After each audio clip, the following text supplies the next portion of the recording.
અને કદાચ કોઈ કેસ થયો હોય અને કેસનો કદાચ ન્યાય લેવા માટે તમે કોર્ટ કચેરી કરો, જજ જોડે જાઓ, પણ એ જજ જોડે વાત કરવા માટે, દલીલ કરવા માટે વચ્ચે વકીલ રોકવો પડે.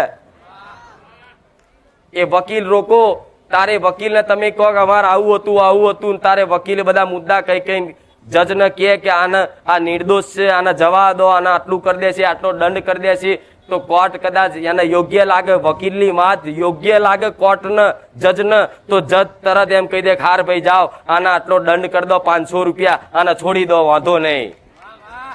થાય છે કે નહીં? એવી રીતે જ કદાચ તમારી દેવી દેવતાઓના ન્યાય પડ્યા હોય, તમારા ઘરમાં દેવ દુઃખ હોય, નડવા વાળા દેવ હોય, તમારા પિતૃ હોય, તમારી ઘરની શિકોતર હોય, આ બધું નડતર રૂપ થતું હોય કોઈ કારણોસર, તો કદાચ મારા સાનિધ્યમાં આવો ને તો મારે તમારું વકીલ બનવું પડે છે. આવું મેલડી કહું છું. અને મારો રોમ હાઈકોર્ટનો નહીં, મોટી સુપ્રીમ કોર્ટથી મોટી કોર્ટનો જજ છે, મારો ભગવાન જજ છે. અને તમારી માતા, અને તમે કદાચ ગુનેગાર, આ બાદ તમારી માતા હોય અને આ બાદ મને વકીલ જેવી માતાને કદાચ રાખી હોય, તો મારે જેટલી દલીલો કરી, જેટલી તમારી માતાઓને મનાઈ તમારી જોડથી જેટલાય દંડ પોણી કરાઈ અને મારે સમાધાન કરવાનું હોય. મેરડી આવું કહું, તારે થાય દેવ દુઃખનું સમાધાન. ખાલી હાથ મેળવાથી, આશીર્વાદ આલવાથી કશું જ ના થાય. સમાધાન કરવા પડે સમજ પ્રમાણે. તમારી માં ઘેર છે કુળનો દીવો, તમારી પેઢીઓની માતાઓ, 18 માતાઓ, 84 ખાતાની માતાઓ, છતાંય એ ચમ મઢમાં બેહી રહી છે. એટલે બેહી રહી છે તમારા ગુના ધડક થઈ ગયા, જેની તમને જ્ઞાન નહીં છે, જેની તમને સમજ નહીં કે કેવા ગુના ડગલે ને પગલે કરી નાખ્યા.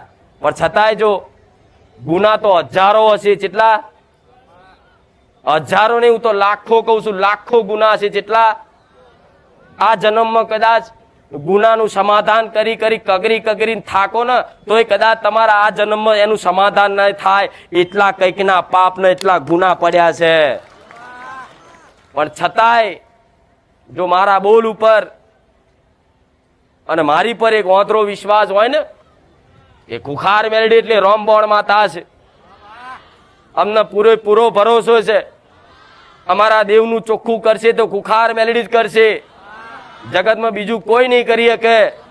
આવો તમારો ઓંધળો વિશ્વાસ મારા પ્રત્યેનો બંધાયો હોય અને તમને જો કદાચ ધીરજ રાખતા આવડી જાય ને તો ધીરજ રાખી લાગજો. કદાચ લાખો કદાચ ગુના છે ને, પણ તમારી માતા જોડે એક નારિયેળમય છોડાઈ દઈશ. હું એ મેલડી માતા છું. તો કહેશે કે માં લાખો ગુના કર્યા હોય, લાખો પાપ કર્યા હોય, જેટલાય દેવ દુઃખ હોય, જેટલાય ભૂવા કરીને વારણ કારણ કર્યું હોય, જેટલી માતાઓને બેહાડી અને નાખી દીધી હોય, તો મારી અમને ચમનું આ એક નારિયેળમાં થાય. મારી જોડે એ રસ્તો છે, એક નારિયેળમાં છોડાઈ દઉં તમને. તમારી માતાઓના ગુનામથી એક નારિયેળમાં તમારી માં મોની જાય. પણ કદાચ આ ચારે બને એક નારિયેળમાં, જ્યારે કદાચ મારા સાનિધ્યમાં આવી અને મારા પ્રવચન હોભરી અને ઘેર બેઠા જઈ અને તમે કદાચ મારા કીધાનું પાલન કરવાનું ચાલુ કરો. હું કહું કે દીકરાઓ, તમે અત્યાર સુધી તમારી ઉંમર 40 વર્ષની છે, તો 40 વર્ષ ઉંમરથી પહેલા તમે બહુ પાપ કર્યા, બહુ ગુના કર્યા. નોનપણથી જ્યારથી તમને સમજણ આવી ત્યારથી જ તમે બહુ પાપ કર્યા. ઝીણા પાપ કરતા બહુ અધળક પાપ કરી નાખ્યા. પણ ભલે પણ આ 40 વર્ષે કદાચ એ માણસને, એ દીકરાને જો ભોન આવ્યું હોય ને કે મારી અજ્ઞાનતામાં આ બધું બહુ ખાધું પીધું, બહુ લોકોને મારઝૂડ કરીને, બહુ નેહાકા લીધા, માં બહુ લોકોનું પડાઈ લીધું માં, પણ જો કદાચ આ 40 વર્ષે તું મળી, પણ માં 20 વર્ષે મળી જે હોત ને તો આજે અમારો ઉદ્ધાર થઈ ગયો હોત. પણ 20 વર્ષે ના મળી એનું કારણ છે કે તમારો સમય લખ્યો તો આટલા વર્ષે, તમારો આ સમય નિમિત્ત બન્યો. હું માતા નિમિત્ત બની, પણ આ તો રચના પહેલેથી રચાયેલી હતી કે કદાચ આટલા વર્ષે ધર્મના માર્ગ ઉપર કદાચ જાગૃત બનશે. અને જો જાગૃત બન્યા હોય ને તો ગોડા સાચી ભક્તિ જાગી હોય ને, અંતરથી પસ્તાવો થયો હોય ને કે માં અમે બહુ પાપ કર્યા છે, માં અમે અમારી માતાની કૃપા હેઠળ પહોંચવા લાયક નહીં, હું જાણું છું ભલે, પણ તમારી માં ખંચેરીને ખોરે લઈ લે છે, હજુ કહું છું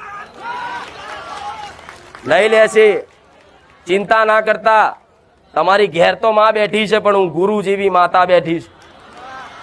ડગલે ને પગલે તમારા જ્ઞાનનું ધોન રાખીશ, કોઈ આડાવરે માર્ગે નહીં ચડવા દઉં.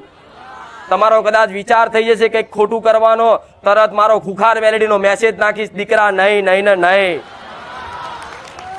કદાચ અત્યારે મારા સાનિધ્યમાં આવ્યા હોય અને કદાચ કઈક દીકરા હોય મારા સાનિધ્યમાં, કઈક માણસ હોય કદાચ વ્યસન છોડી દીધા, દારૂના મોસ મટન બધું, પણ કોક દાડો કદાચ ફરતા ફરતા કોઈ દાડો કદાચ એવા સમયગાળામાં કદાચ બેહી જાઓ અને કદાચ ઈચ્છા થઈ જાય, પણ કદાચ છેલ્લે ગ્લાસ અડાડતા પહેલા હું ખુખાર મેલડી અને પીવા નહીં દઉં, આવું મેલડી કહું.